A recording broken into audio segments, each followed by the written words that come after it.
我在一张边界地图上第一次看到了自己的无知。地图是1818年绘制的，俄文版东西伯利亚边界图纸已经发黄了，边界线用红墨水画着，沿着外姓安岭一路向东，然后在乌地河附近变成了一条虚线，虚线旁边有一行潦草的注解，此段边界未经勘定代议。那一年我21岁，刚从伊尔库茨克武备中学毕业，被分配到东西伯利亚独立军团参谋部，当一名低级地形测绘员。我坐在一张3条腿的项目桌前面，对着那张地图看了整整1个下午。我来自外贝加尔一个中等地主家庭，父亲种了30年燕麦、小麦和马铃薯。他每天早上5点起床，晚上8点睡觉，中间就是马厩和麦田。他去世那年我不在身边，我在2000俄里外的地方画地图。消息到了2个月以后，我对着那张地图发了很久的呆。母亲在生第5个孩子的时候死了，我上面有3个姐姐，2个哥哥，大哥在克里米亚打仗，据说是塞瓦斯托波尔战役之后就没有消息了。二哥在伊尔库茨克做小公务员，偶尔给我烧一点茶叶和肥皂。我是家里最小的，也是最没出息的一个，被送去武备中学，只是因为家里实在养不起多余的人了。1853年秋天，我奉命去总督府送一份测绘报告，那是我第一次见到尼古拉耶维奇穆拉维约夫，东西伯利亚总督时年14岁。他在安加拉河畔的总督府2楼办公，那是一栋砖结构的帝国风格建筑，与周围西伯利亚原木房屋形成了荒谬的对比。站在门口可以同时闻到3个时代的气味：马粪、原木和帝国官僚机构的墨水。门前的路是泥巴的，马车陷进去要4个人才能推出来，但门里面挂着彼得大帝的肖像。副官搜了我的身，然后让我在走廊里等了2个小时。走廊很长，墙上的绿漆剥落，露出下面的灰泥，每隔几步挂着一幅西伯利亚地图，老的、新的、手绘的、印刷的。一些地图上用大头针插着小旗，红旗代表俄军据点，蓝旗代表清军据点，环有几面白旗，我不知道代表什么。我后来才知道那是蒙古部落的位置。2个小时里，我把走廊上的每一幅地图都看了一遍，脑子里画出了一条从贝加尔湖到太平洋的路线。2个小时后，门开了，穆拉维约夫站在一张巨大的远东地图前面，地图占满了整面墙，从贝加尔湖一直画到太平洋。海岸线用蓝色标注，河流用绿色标注，山脉也有用红色标注，但那些红色的标注不在俄国境内，他们画在黑龙江的两岸。阿穆尔河，他叫他从来不叫他。黑龙江地图左下角有一行小字制图师米哈伊尔·彼得罗夫，1837年，那个制图师已经死了。我听说是有一年在额尔古纳河附近测绘时坠马摔断了脖子，他的地图却还挂在这里，被一个比他官职高得多的人用手指在上面画线。他转过身来，他身材高大，肩膀宽厚，穿着一件深绿色的军便服，没有佩剑，没有勋章，但有一种不需要这些东西也能让人安静下来的气质。他的头发是深褐色的，梳向脑后，前额很高，眼睛是灰色的，不是西伯利亚天空那种灰，是钢铁烧过之后冷却下来的那种灰。他看了我一眼，你就是那个送地图来的测绘员？是的，总督大人。他把手一挥，示意我过去，然后他的手没有放下，而是直接指向了地图上一条蓝色的河流。你告诉我这条河叫什么？阿穆尔河。我说用的是俄语叫法。他看了我一眼，大概是在判断我是在说实话，还是在说他想听的话。然后他点了点头。对，阿穆尔河，但在清朝的文书里，它叫黑龙江萨哈连乌拉萨哈连，在满语里是黑色的意思，黑的谁你知道吗？我查过，中国古人管它叫黑水，因为它水深色沉，看起来像黑色。我不知道他为什么要告诉我这些，但他继续说下去了。黑龙江从这个地方爱辉开始往下移，直到入海口两岸的土地比整个法国还大，人口不到2万，人清朝在那里的驻军不到1500人，而那各帝国刚刚被几千个英国人在南京城下打成了一堆碎片。他用手指在那条河上划了一条线，从源头的额尔古纳河一直倒入海口的庙街。我们要把这条河变成俄国的内河。他说这句话的时候语气不是威胁，不是吹嘘，不像是政客在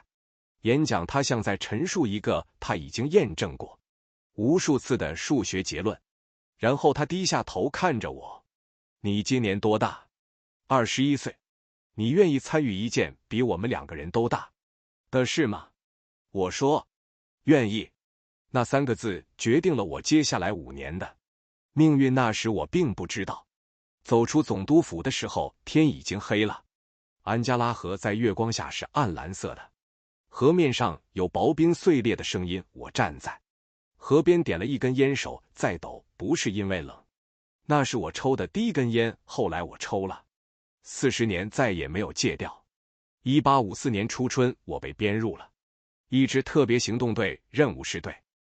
黑龙江下游进行秘密水文测绘公开，身份是前往鄂霍次克的商队护卫。行动队的队长是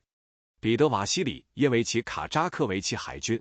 中校，后来成为弗拉迪沃斯托克的第1任总督。他是一个40岁的波罗的海德意志人，沉默寡言，但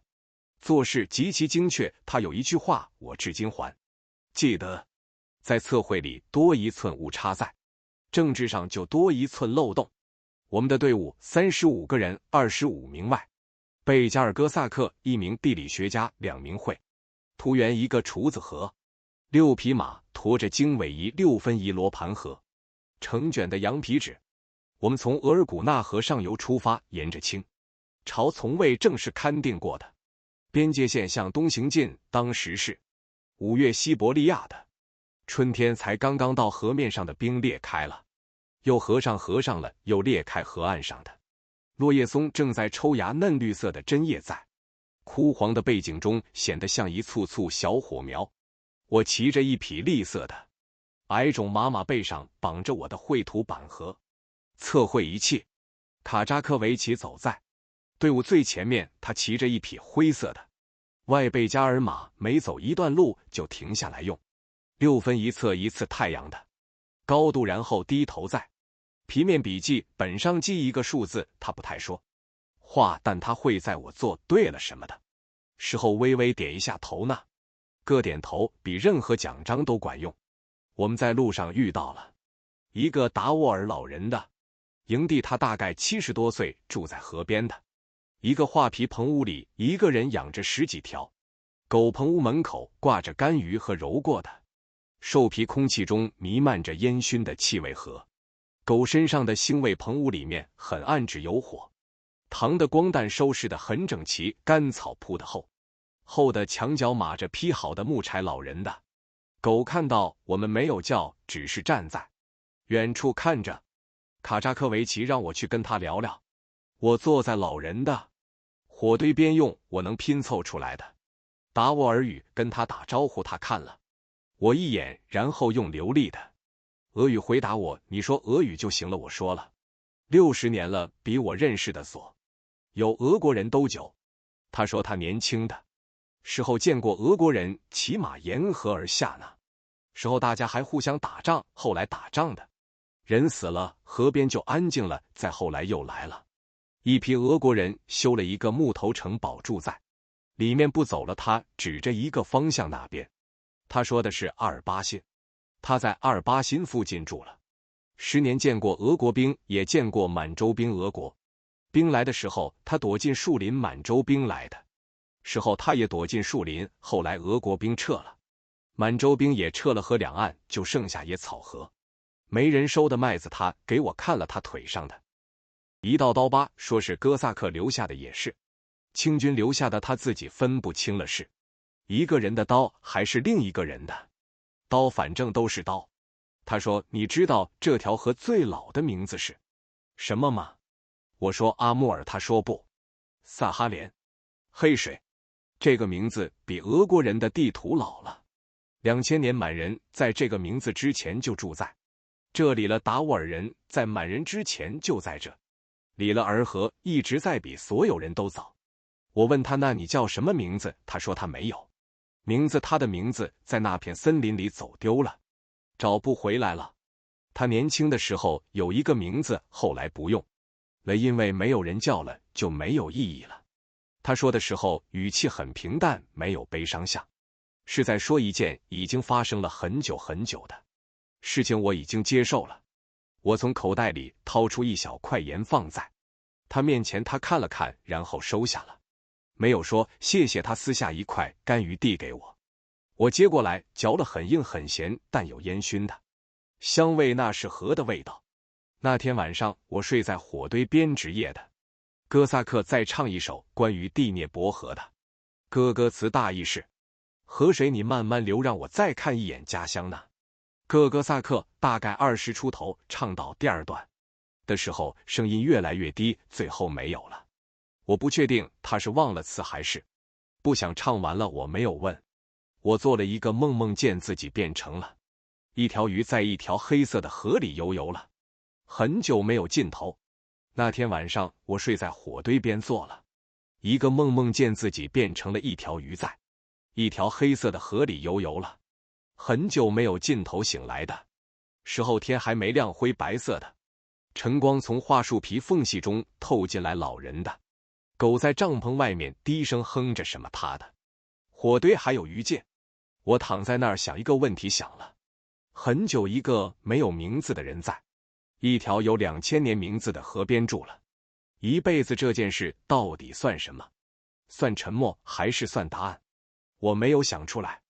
1854年5月，穆拉维约夫发动了第一次阿穆尔大航行，100多艘船，蒸汽船、驳船、木船，载着2000多名士兵和大量补给，沿什勒喀河进入黑龙江。这是俄国在阿穆尔河上史无前例的军事行动，舰队在河面上绵延了好几俄里船，与船之间用信号旗沟通，桅杆上旗帜密麻麻，像一片移动的森林。我在额尔古纳号蒸汽船上担任地形观测员，船是俄国人自己造的，蒸汽机从乌拉尔运来，跨越3000俄里，用了1年时间。船体在西伯利亚的森林中砍伐组装，每块木板都是用西伯利亚落叶松锯成的，每颗螺丝钉都是从莫斯科运来的。据说光运费就够买一艘英国造的同级船了。额尔古纳号是船队中最大的蒸汽船之一，黑烟从烟囱中滚滚冒出，在蓝天和绿色河岸之间拖出一道移动的灰色烟袋，速度不快，不到10节，但在这条河上它已经是跑得最快的家伙了。船舱里堆满了测绘仪器、弹药和补给品，厨房的炉子24小时不灭炊，士兵每天要做300人的饭，他的围裙上永远沾着面粉和血迹，分辨不出来自哪一种动物。船上有一位随军牧师，他姓什么我不记得了，只记得每天早上他站在甲板上念一段祷词，汇总成一句话，就是主保佑我们平安到达目的地。他的祷词永远是这一句，说完了就回到船舱里喝他的茶。他对这条河不感兴趣，他对岸上那些不属于俄国的土地也不感兴趣，他只是在完成他的工作，就像我在完成我的工作一样。船队进入黑龙江的那天，穆拉维约夫站在旗舰的头舱甲板上，穿着深绿色军服，戴着白色夏季军帽，帽子下面的灰眼睛注视着前方的河面。他没有看两岸的风景，也没有看身后的舰队，他只是看着前方，像是能在河水的转弯处看到某一种只有他看得见的东西。我在额尔古纳号上负责记录航程中经过的所有居民点和自然标记。第一天记录到了17个村庄和1个集市，第二天记录到了11个村庄和2个废弃的堡垒第3天开始，数字急剧下降有些，河段连续几个小时看不到任何人类活动的痕迹，只有空荡荡的河岸和正在重新长满灌木的荒地那些村庄的人在我到达之前就已经搬走了。有一个废弃的村庄，木屋还在，屋顶已经塌了，半截门板上用焦炭写着一行字，我看不懂。卡扎克维奇看了一眼，说是蒙古文，意思是不要再往前走了。落款处画了一个榔头。船队经过爱辉时，清军驻军在岸边列阵打出了旗帜，示意船队停止前进。他们的盔甲在阳光下反射着斑斑点点的光长矛和旗帜，在和风中竖立着。城墙上有人在跑动，我能看到传令兵在城墙上来回奔波，像是在传递什么紧急的消息。穆拉维约夫命令船队全速前进，同时派出一艘小艇送了一封信，上暗信中用法语和满语写成法兰西和英格兰的联合舰队正在太平洋上威胁所有国家的海岸，俄国舰队前往黑龙江口是为了防御共同敌人，并非针对清国，请勿误会。这是我在总督府工作以来见过的最精致的谎言，每一个字都是真的排列在一起，却是一个完完整整的假话。我当时心里没有愤怒，甚至没有反感，我只是觉得佩服一个人能把一句完整的谎言包装得如此密不透风，也是一种我永远学不会的本事。我站在甲板上，用望远镜看着岸上的清军士兵，他们在河岸边列队，盔甲在阳光下闪光，他们的旗帜是黄底红边的龙旗。那是我第一次亲眼看到龙旗，不是在地图上，不是在书本里，是真实的不和颜色在风中飘动的样子。龙旗在风中一展一收，龙爪和龙须跟着旗面的波动起伏，仿佛那条龙正在空气里游动。船队没有停，旗越来越小，最后消失在河湾的拐角之后。我放下望远镜，在记录本上写下额尔古纳号5月某日经过爱辉，清军在岸列阵位发生交火，字写得很平，正如实记录，没有任何修饰，但我在下面加了一行小字，这是我这辈子见过的最孤独的旗帜。写完我就把那一行涂掉了，不能让任何人看到。1855年冬天，我们在庙街过冬。庙街在黑龙江口附近，是穆拉维约夫在2年前建立的前哨基地，当时只有10几间木屋和一个小型炮兵阵地。冬天将口风洞船只全部搁浅在冰里，像冻住的昆虫桅杆上接满了双旗帜，冻成了硬邦邦的一块，布风一吹像木板一样啪啪作响。整个冬天我们有7个人死于坏血病，3个人死于冻伤，1个人喝醉了在冰面上走掉进了冰窟窿，尸体第2年春天才在下游找到，被发现的时候他的身体卡在2块浮冰之间，面部朝下姿势像是在游泳。我活下来了，不是因为身体比别人好，而是因为我接到了一个任务，测绘庙街周围的地形为未来的要塞选址做准备。我是唯一一个在冬天还能把手伸出袖口的人，不是因为我特别抗冻，是因为我的手指习惯了握住笔，一个人画了10年地图之后，手指本身的知觉就和普通人不同了。对他来说，最重要的是握住工具，而不是感受温度。我骑着马沿着海岸线走了15天，从庙街向南，一直到一片没有人居住的海湾。那里的海岸线在地图上是空白，只是标注着当地尼夫赫人的称呼，一个我拼不出来的发音。我试着在笔记本上记下来，写了3遍都觉得不对，最后画了个圈，在旁边写了一个问号。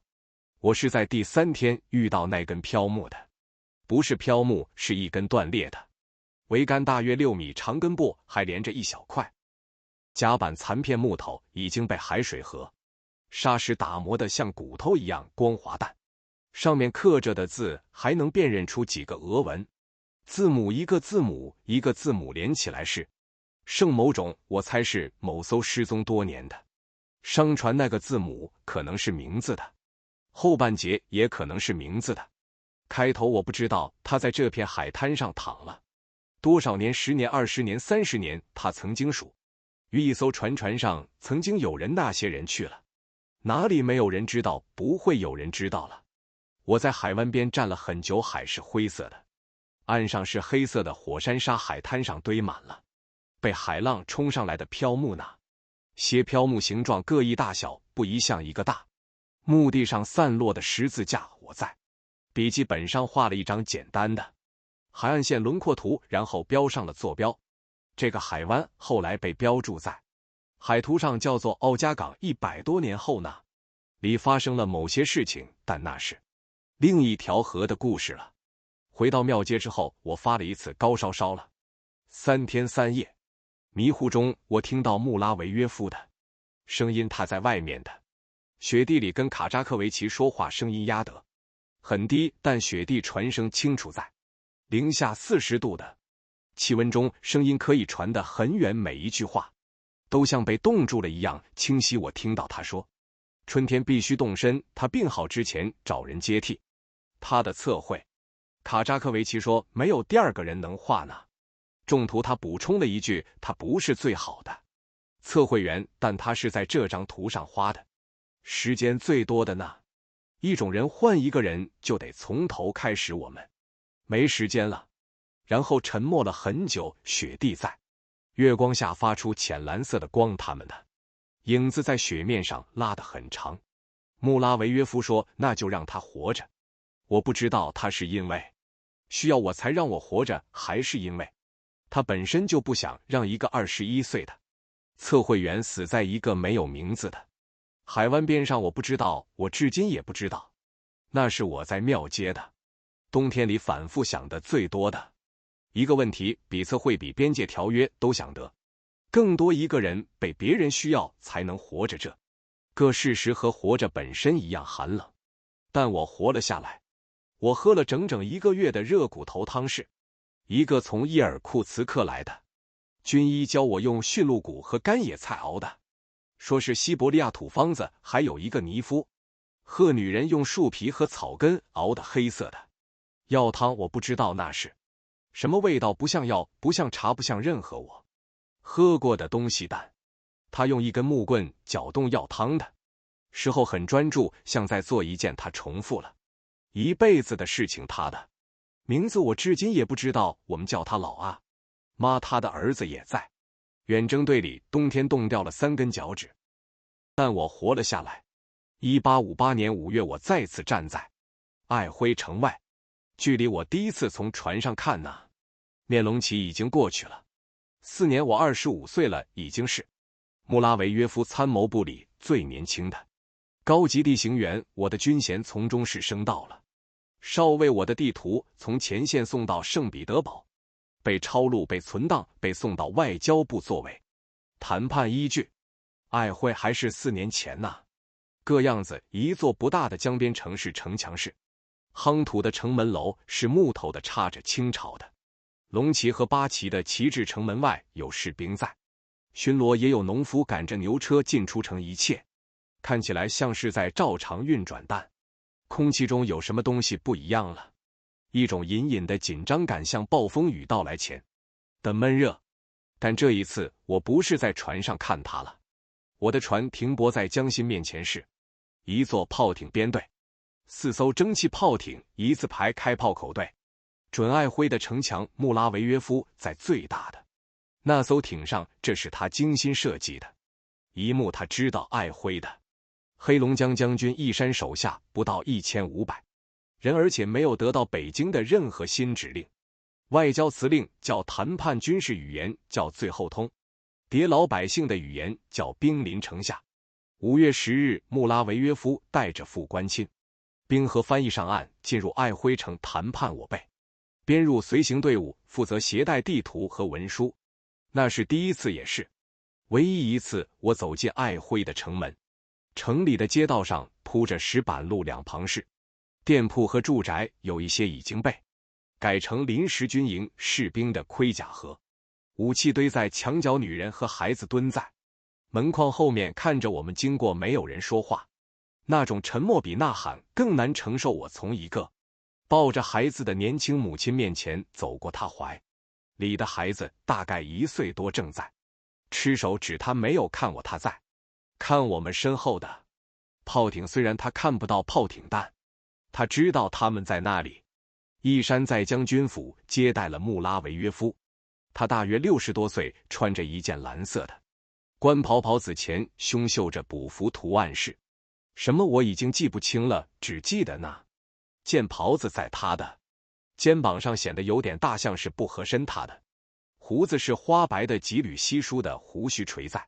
胸前，脸上有一种疲惫的痕迹，不是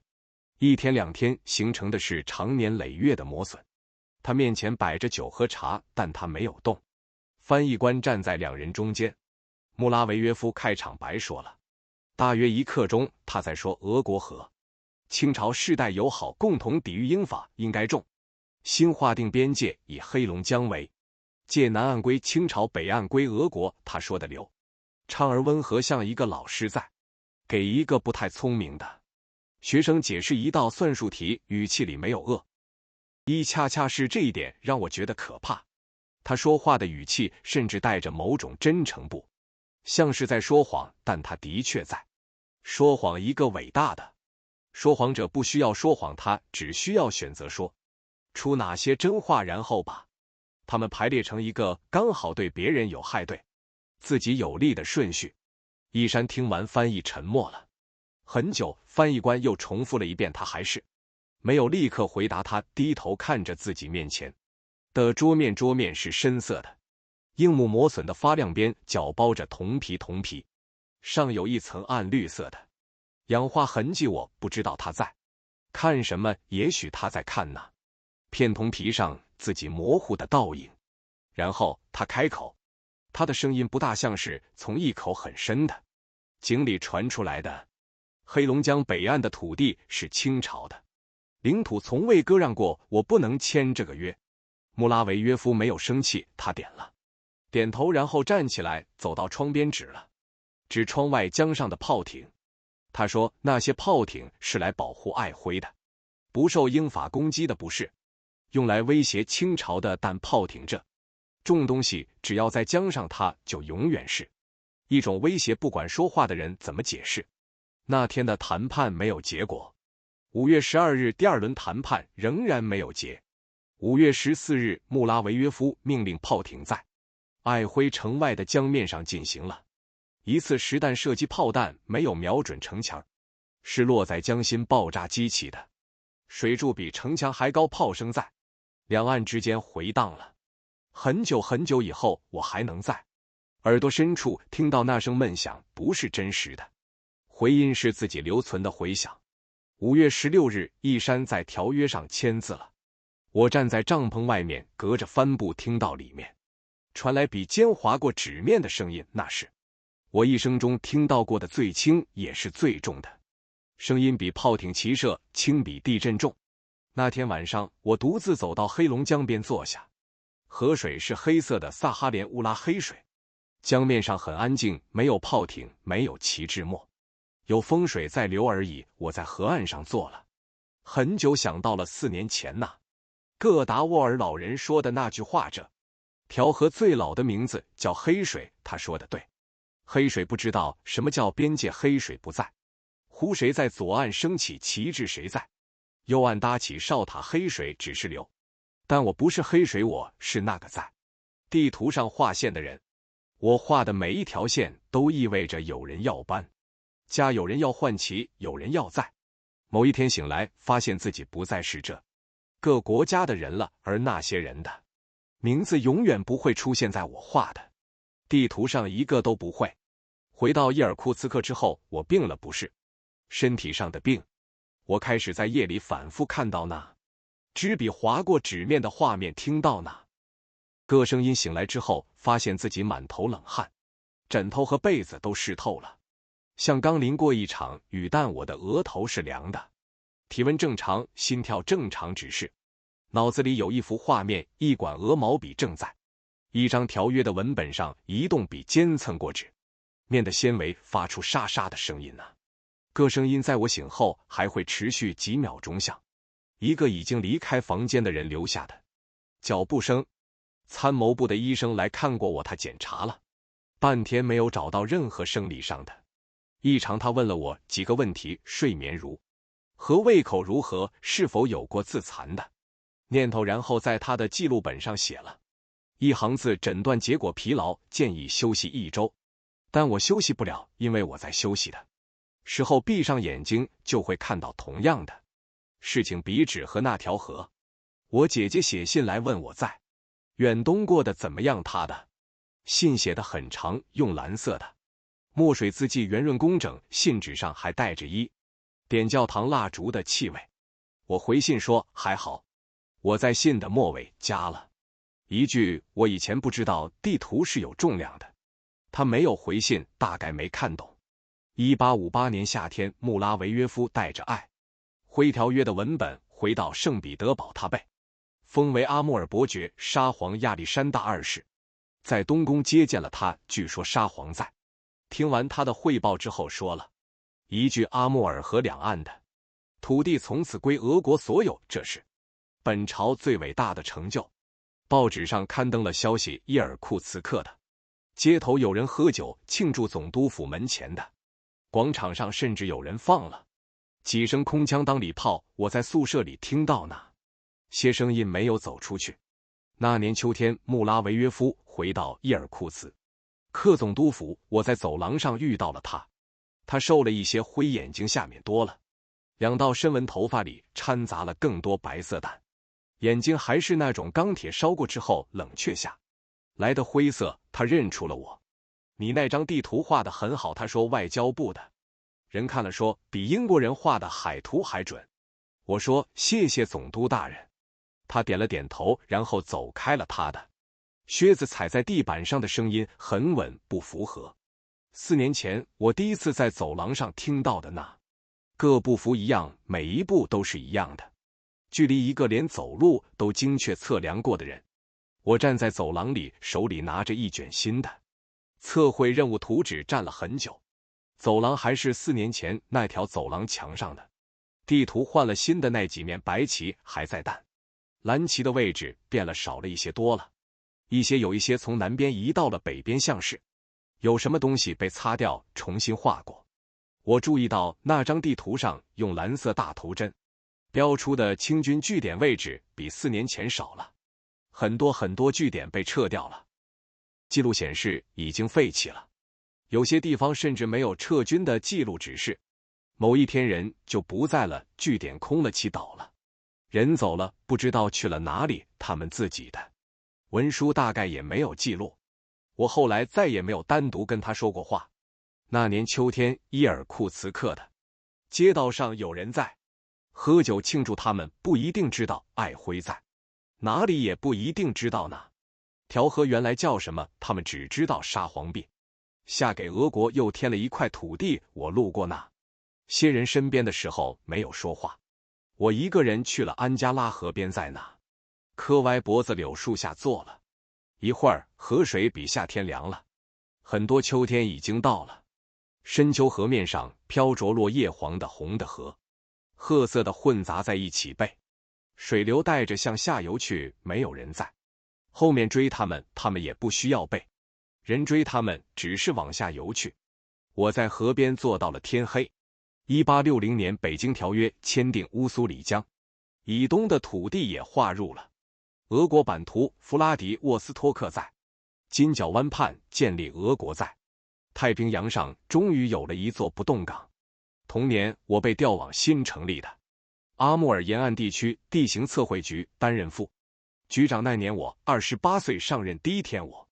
领到了一张新的办公桌，不是3条腿的那张，是一张全新的4条腿齐平地不晃，桌面光洁到反光。我把绘图板放上去的时候手停了一下，因为这桌子太新了，